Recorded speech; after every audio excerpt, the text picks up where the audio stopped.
Hello everyone, welcome to my channel. In episode 5, I've prepared more problems within the killing part of life and death questions on the game board. Now, let's dive in and enjoy ourselves amongst the joy of finding our solutions.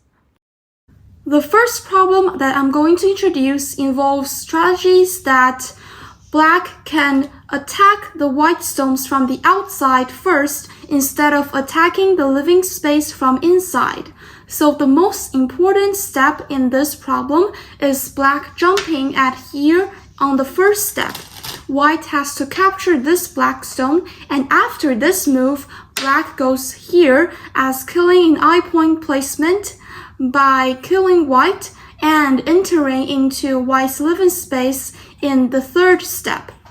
If we see that Black goes here on its first step, then white can also capture, so that in this case, it could use the potential 2 real eyes to live. So it is very important to limit our opponent's living space at the first step and then attacking from the inside. This is a key concept where we have to limit someone's living space first before actually attacking and killing this group of stones. So in this case, through those steps, Black is able to kill white as it has only 1 real eye in this situation. In front of you is the second problem we're going to discuss. As we see, this is a very typical case in life and death problems where this group of black stones have very tight liberties. So it makes the white easier to kill these stones through finding out this weakness. So the correct step, what is it? You can think about it and pause the video here. Well, the correct step is by placing here on the first step. We can see that by placing here and finding out Black's weakness of tight liberties, white is able to use this liberty and weakness to take it an advantage.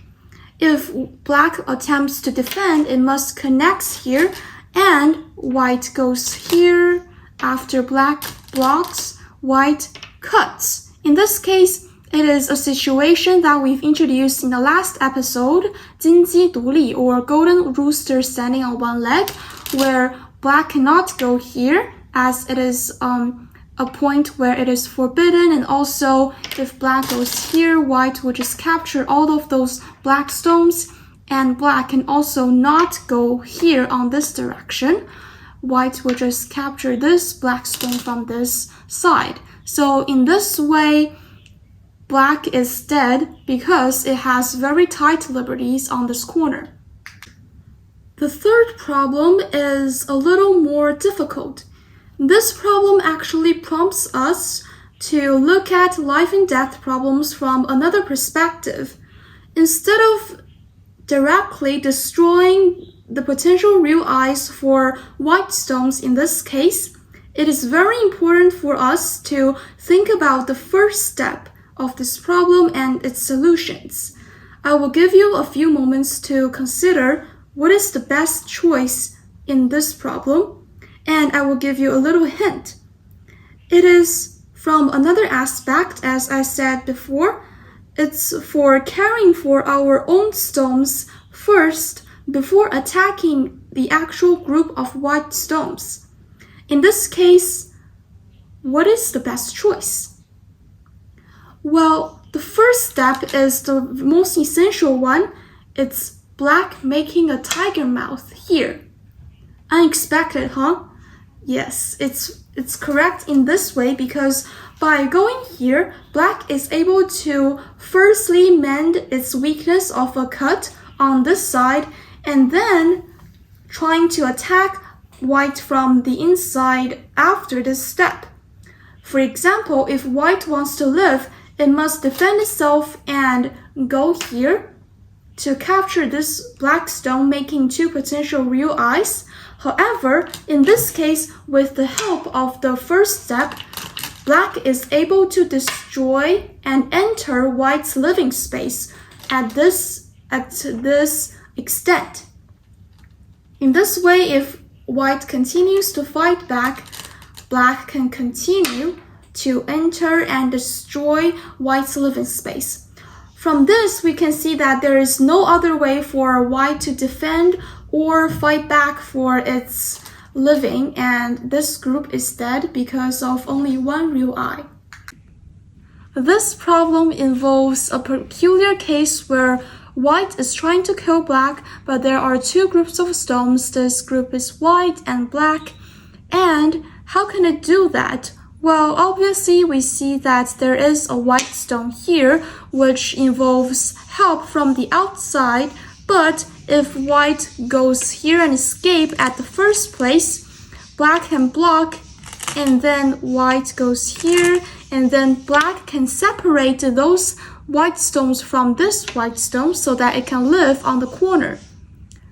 Therefore, the key to this problem is to find a way that could connect this white stone and those two white stones. So the most important step and the first step is going here. If black wants to defend itself, it must block the way that white is going to escape. And now white goes here and black goes here. And after a series of steps, we can see that white forms a shape which in Chinese is called 葡萄六, and in English it's rabbity 6, which is a typical dead shape in life and death problems. So in this case, white is able to kill black. The last problem also involves a very typical case where we see that this group of white stones actually has a very large living space. But the weakness of this group is that this group of white stones has very tight liberties, which means that it is possible for black to kill. So the first step is also going here, which we've also introduced in the form 金贵角 before.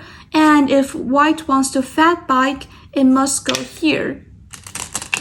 Black descends and white blocks, and the fifth step is very important. By going here, limiting white's living space and at the same time attacking and entering the space. If white wants to go here, black continues to destroy and white captures from this side, black destroys, white captures this black stone, black goes here. So in this case, we see that if white continues to fight back, black goes here, forming a case that there is a real eye for black, but no real eye for white, which in Chinese is called 有眼杀无眼.